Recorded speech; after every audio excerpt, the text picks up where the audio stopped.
पंजाबचे माजी उपमुख्यमंत्री आणि शिरोमणी अकाली दलाचे प्रमुख सुखबीर सिंग बादल यांच्यावर आज नांदेडमध्ये हल्ला झाला।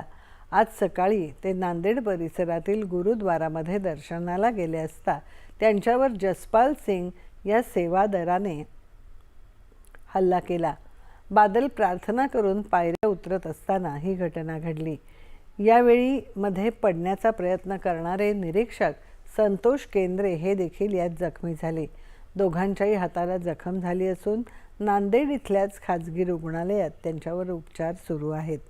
सुखबीर सिंग बादल यांच्यावर झालेल्या हल्ल्याबाबत मुख्यमंत्री देवेंद्र फडणवीस यांनी नांदेडच्या पोलीस अधीक्षकांकडून माहिती घेतली।